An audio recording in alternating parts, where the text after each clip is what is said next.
Assalamualaikum warahmatullahi wabarakatuh. Sampurasun mitra kaum dangu baraya Kidagar official di mana bae ayana. Wilujeng wengi wilujeng patepang dangu desarang akinya di acara dongeng Sunda di Kanaga Kidagar official.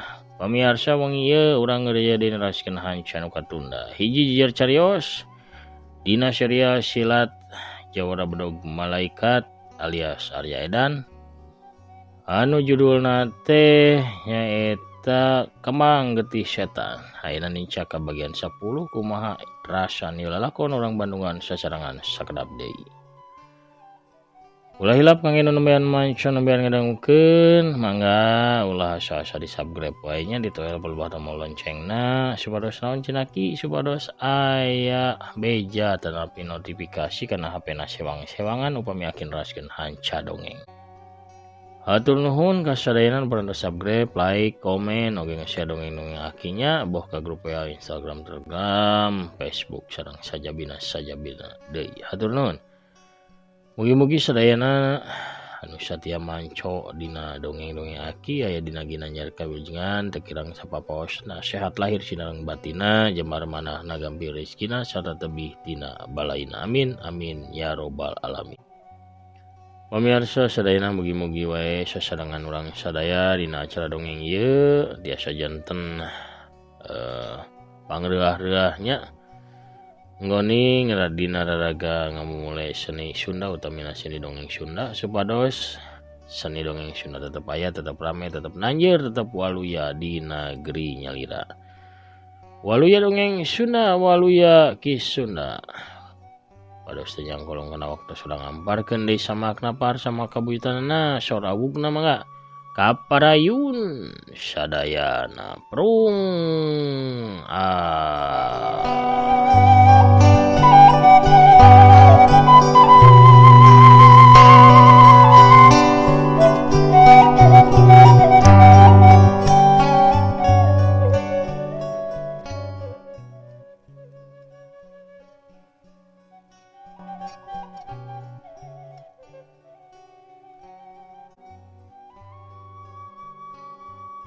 teu disangka urang papanggih di dieu nya. Kuring sabenerna mah bieu geus nyangka lamun pasti wawuh jeung anjeun teh. Kuring ukur nyoba naha anjeun masih ingat ka kuring cek Arya. Dewi Seribu Kembang imut bari ngabatin. Sifatna teu rubah. Jadi manehna ukur api-api teu wawuh ka aing. Dasar jejaka edan. Jawara Bedog Malaikat. Arya gancang nempelkeun curugna kana bibirna bari nyarita nyieun Dewi Seribu Kembang teu nuluykeun ucapanana. Ngeunaheun ge nyebut ngaran bae. Dewi, sangkaan leuwih loma. Kuring ngadenge Kang Arya teh keur nyang hareupan urusan gede.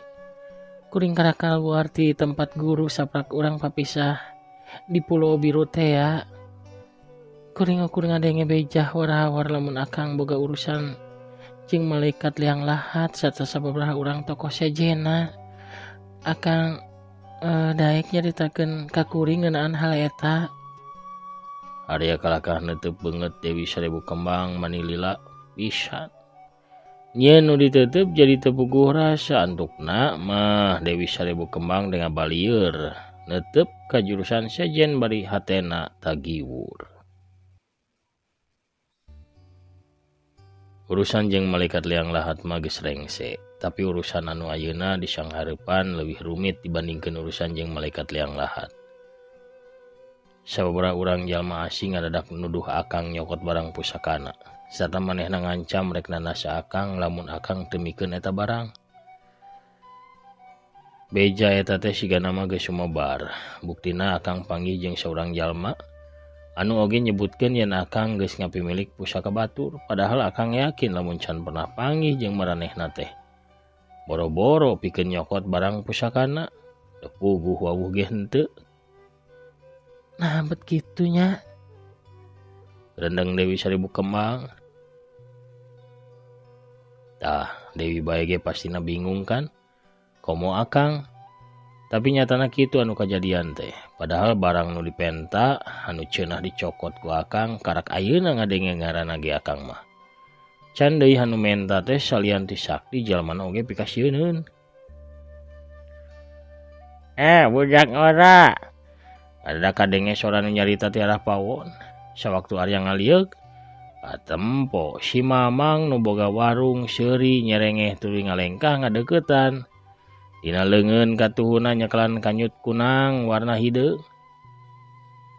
Budak ngora, bieu Mamang sempet ngobrolkeun ngeunaan anjeun jeung si Nyai ieu. Teu disangka rupana moal anjeun duaan teh sobat dalitnya. Jeung si Mamang deui bari red ka Arya, red ka Dewi Seribu Kembang.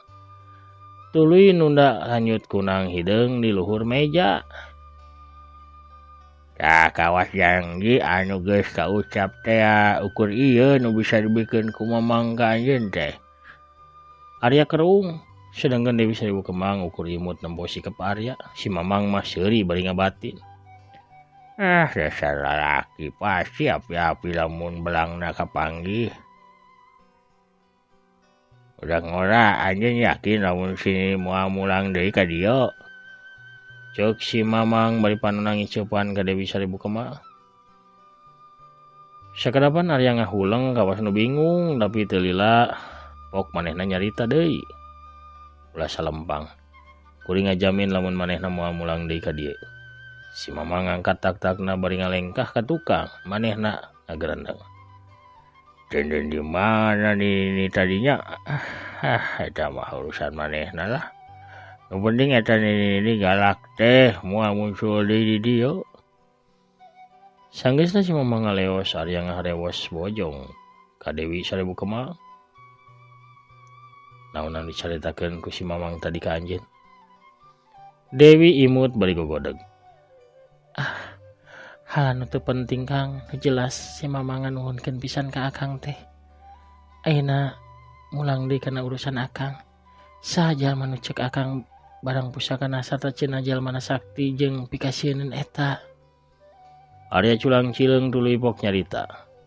Urang neangan heula tempat anu merenah yuk pikeun ngobrolna. Di dieu mah sigana kurang aman. Sanggeus nyarita kitu Arya kancang nangtung. Sabab ngarasa geus manggihan jalma nu diteanganna jeung dipikasono salila ieu teu loba mikir deui. Dewi Seribu Kembang ge langsung cangkat nangtung. Pipilueun sarta ngalengkah nuturkeun Arya anu geus leumpang ti heula kaluar ti warung.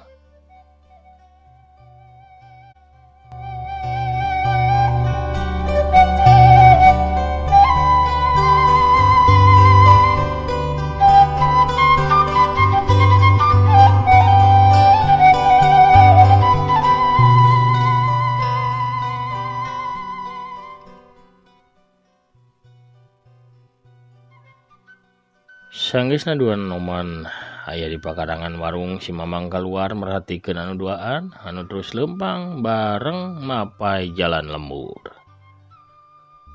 Demi likudak ngora teh sakali lempang menang dua keuntungan. Tapi aing nyangka manehna lain jalma nu bisa dipercaya. Kunaon aing jadi nyangka goreng ka batur deh. Eta wanu jabae ge yakin lamun manehna jalma bener. Si wanu jage ti sabrak panggih jeung eta jajaka jadi poho kana ucapanana. Anu cenah mah rek mayar dahareunana. Sigana keur kasmaran eta wanu jate. Si Mamang tuluy ngaleos deui keprak-keprak di pawonna. Kocapkeun Arya jeung Dewi Seribu Kembang anu geus lumampah rada jauh ninggalkeun pilemburan. Di hiji tempat anu sepi sarta loba tutuwuhan tanggal gararde. Arya teh ngeureunkeun lengkahna. Manehna ngoloyong ka hiji tanggal caringin badag anu iuh linu. Dahana tingrang kadak. Berjeung leubeut deui ku daunna. Di sabudeureunana oge dikulibeng ku jujukuran anu jararangkung jadi rada buni lamun pikeun ngobrol paduduan. Arya nyaranekeun tonggongna kana batang tanggal caringin panonna neuteub ka si wanu oja anu nangtung pas pisan di hareupeunana. Dewi, akang teh gumbira pisan panggih jeung anjeun deui. Kusabab dina waktu kawas ayeuna ieu akang butuh batur pakumaha anu bisa pikeun diajak mecahkeun urusan anu keur disanghareupan ku akang.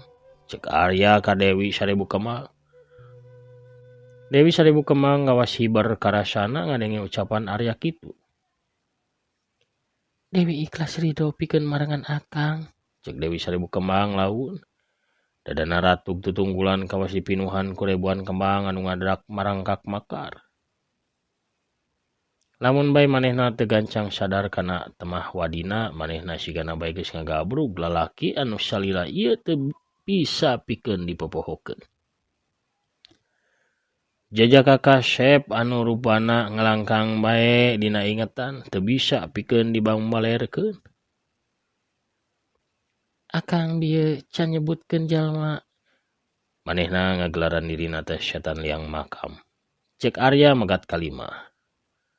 Barang pusaka milikna cenah cek manehna teh ngaranna kembang getih setan. Nah nyai pernah ngadenge gelar jeung ngaran barang eta. Dewi Seribu Kembang gogodeg. Arya sinakep ngarengkepkeun dua leungeunna dina dadana tuluy tumanya deui ka Dewi Seribu Kembang. Nah nyai pernah ngadenge ngeunaan jalma nu ngaranna Kiai Letah Wetan. Deui Dewi Seribu Kembang gogodeg. Arya netep kajauhna tuluy tumanya deui. Nah nyai pernah ngadenge ngeunaan hiji tempat anu katelah lembur setan. Pikeun katilu kalina Dewi Seribu Kembang ngawalon ku gogodeg. Arya ngarahuh tuluy narik napas panjang. Pamirsa sadayana ulah hilap ieu dongeng dialpukaan ku afiliasi ti Shopee Sadang Lajada. Kangge pamirsa baraya Kidagara spesial di mana bae ayana anu resep balanja tanapi gulah galeuh dina Shopee tanapi Lajada tiasa ngalangkungan balanjana nyaeta ngalangkungan produk-produk nu dipajang di dongeng aki. Kantun klik we salah sawios produkna pamirsa boh ikatna boh buku Sundana nya saperantosna diklik teras lebet ka aplikasi Shopee tanapi Lajada mah pamirsa kenging atanapi dibebaskeun kangge gulah galeuh naon bae oge teu kedah ngagaleuh barang nu dikliknya. Naon bae sakahoyong pamirsa bere meser panci atanapi sandal atanapi naon bae mangga bebas. Ku gulah galeuhna pamirsa ngalangkungan link atanapi barang nu aya di dongeng aki sami sareng pamirsa ngabantos kana kamajengan ieu dongeng atanapi ieu channel hatur nuhun kanu parantos ngarojong. Urang keur ieu deui dongengna prung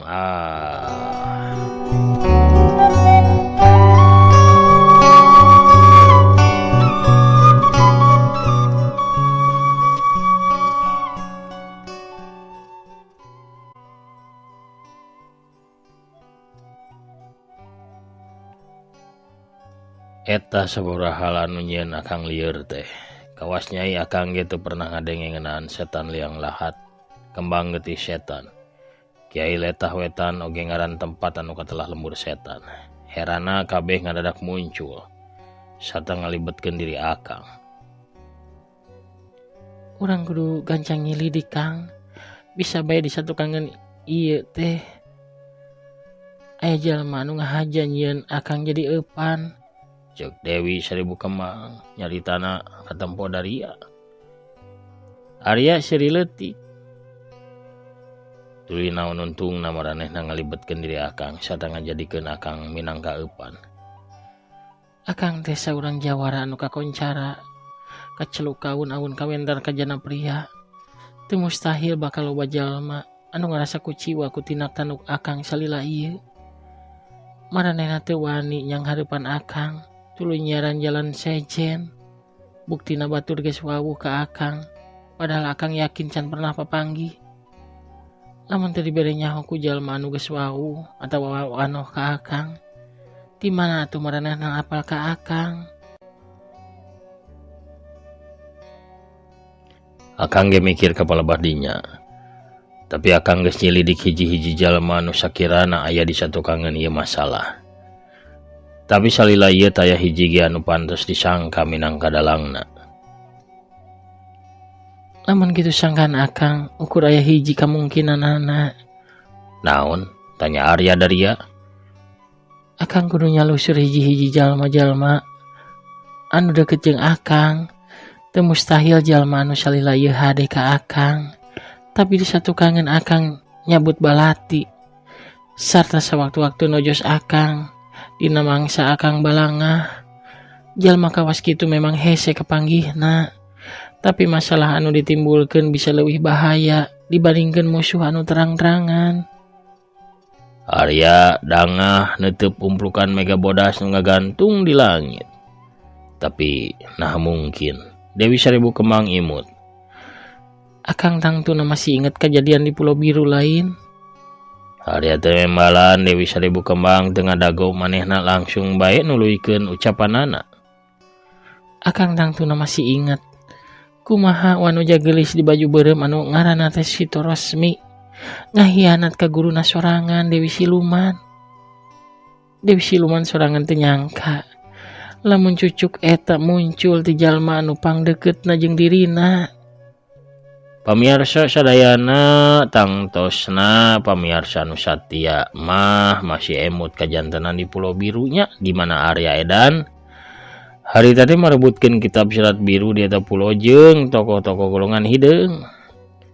Kangge anu teu acan apal mangga tiasa di Bandungan bae dina lakon Arya Edan dina judul Jago Gunung Ciremay nya sareng sajabina anu parantos tamat sadayana ge dipedar di Yukan Naga di Kidagar Official.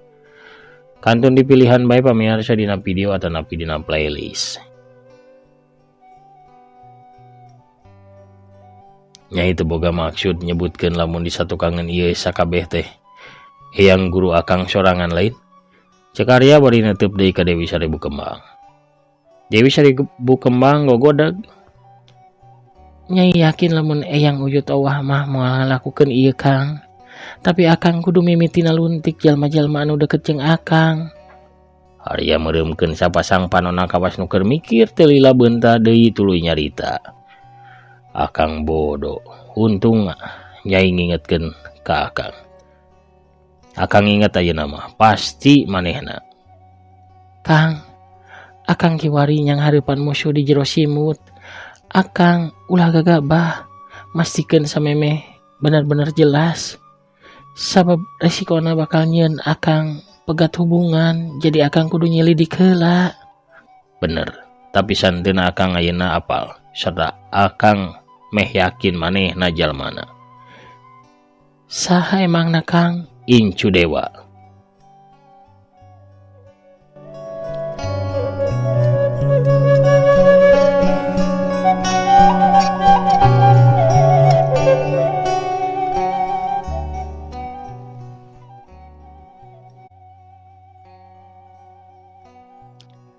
Dewi Seribu Kembang neuteub jajaka di hareupeunana bari panonna rada disipitkeun. Nyai macan wawuh jeung jalma anu bieu disebutkeun ku akang teh. Naon alasan akang nyangka ka manehna? Manehna pernah nyakutu jeung malaikat liang lahat. Ngan anehna ngadadak bae manehna teh jadi mihak ka akang. Harita dina kajadian di Kedung Ombo. Nyai mah teu apal kajadian di Kedung Ombo.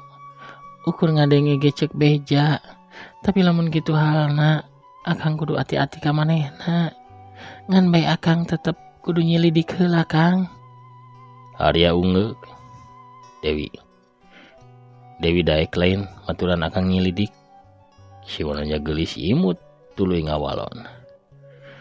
Teu disuhunkeun ge. Nyai mah bakal nawarkeun diri sarta bakal maturan akang nyelidik ieu masalah Kang. Nyai teh sebenarnya mah neneangan akang. Dewi Seribu Kembang ngabalieur neuteub ka jurusan sejen sanggeusna sadar naon anu bieu diucapkeunana. Beungeutna jadi bari beubeurem dina hatena ngagerentes. Kunaon aing teh nyarita terus terang ka manehna. Nah engke manehna teu mandang rendah kitu ka aing. Nah Dewi Seribu Kembang teu nuluykeun gerentes batina. Sabab harita manehna ngarasa kadua tak-takna dicekel ku Arya. Manehna begitu wani pikeun neuteub ka Arya anu harita geus ajeg nangtung di hareupeunana. Bari dua leungeunna teh nyekelan tak-takna. Tapi cicing-cicing si Wanoja ngerasa tentrem sanajan dadana mah mimiti ratug tutunggulan.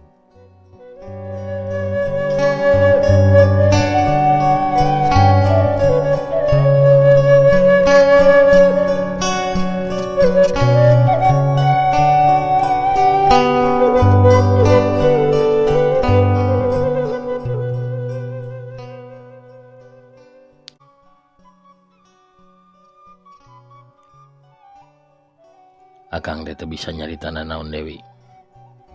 Ucapan nuhun asana mah taya hartina dibandingkeun keikhlasan Nyai pikeun milu nyilidik urusan akang ieu. Dewi Sarebu Kemang Malik kiwari jarak 2 beungeut teh ukur sajengkal satengah. Akang teh perlu nyarita naon. Nyai geus ngarasa bagja akang teu nolak kapaniatan Nyai ge marangan akang. Mimiti nama Nyai teh ham sabab akang pernah nolak Nyai sewaktu kejadian geger kitab serat biru teh ya. Arya ngalepaskeun cekelan leungeunna kana tak-takna Dewi Sarebu Kemang. Tuluy leungeunna nyokot 2 leungeunna Dewi Sarebu Kemang dicekal manipage. Bari panonna neuteup geget ka Wanoja di hareupeunana. Arya nyarita lalaunan. Kiwari urusana beda jeung urusan kitab serat biru. Barina terus terang bae, salila ieu akang inget bae ka anjeun nu. Ngadengi ucapan Arya, kawas teu sadar Dewi Sarebu Kemang teh langsung nyusupkeun beungeutna kana dada Arya. Nyai neneangan akang, kusabab teu kuat nyidem rasa sono salila ieu ka akang. Arya ngalepaskeun cekelan kana leungeunna Dewi Sarebu Kemang. Tuluy leungeunna nyingkapkeun kunciran bukna si Wanoja geulis bareng jeung eta beungeutna gerak. Nyuman kana pundukna Dewi Sarebu Kemang anu bodas bersih. Dewi Sarebu Kemang melitkeun 2 leungeunna kana cangkeng si Jajaka dadana beuki ngaguruh ratu tutunggulan. Di sajian pihak Arya terus ngagalentoran punduk Dewi Sarebu Kemang. Saterusna lelaunan mapai kana beheungna. Dewi Sarebu Kemang tarik beungeutna tina dada Arya bareng jeung eta Arya langsung ngadeukeutkeun beungeutna ka beungeut Dewi Sarebu Kemang. Bibirna langsung bae nyantok ka bibir beureum kareueut si Wanoja. Mimitina mah Dewi Sarebu Kemang teh cicing bae tapi lilela ngalawan bari panonna dipeureumkeun. Dina kayan kitu kolewat corelat celeg hiji bayangan beureum datang ka eta tempat. Nu 2 anting gurubu greuwas tuluy neuteup malik ke arah anu anyar datang. Si horeng nu datang teh saurang awewe tengah tubuh di samping jangkung make kabaya beureum. Leungeun kencana ngelek boboko. Sedengkeun leungeun katuh namanya kelanyir anu disuhun di luhur sirahna. Heuh deh. Katohian ieu kapanggih keur naraon ieu teh keur naraon ieu teh. Heuh deh. Horsa kapanggihan ieu ketangkep naon cenah ka tewak baseuh. Deh ampun aing lah ieung ieu pamirsa mangga mending jarajan heula awug tah anu hamis raos kareueut bari jeung haneut keneh pokona mah matak dedeun awug ibih mah tah ieu kukurauna mah ngagera raos gurih nikmat ieu. Da waktosna ge ieu teh kabujang seep. Pohara pamiarsanya kuno rojol na bisa ruwit urang cekapkeun heula dongengna dugi ka dieu.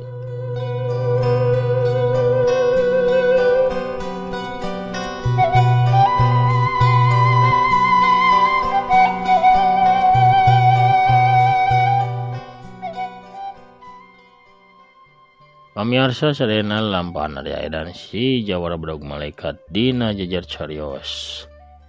Kembang getih setan. Urang cekapkeun heula pamirsa dugi ka dieu.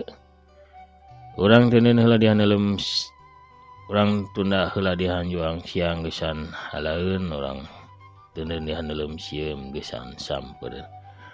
Pamirsa mugi-mugi sadayana anu satia manco dina padaran dongeng aki aya dina ginanjar kawiljengan karahayuan kawaluyan kabagjan salancaran segala rupi urusanana, amin amin ya robbal alamin.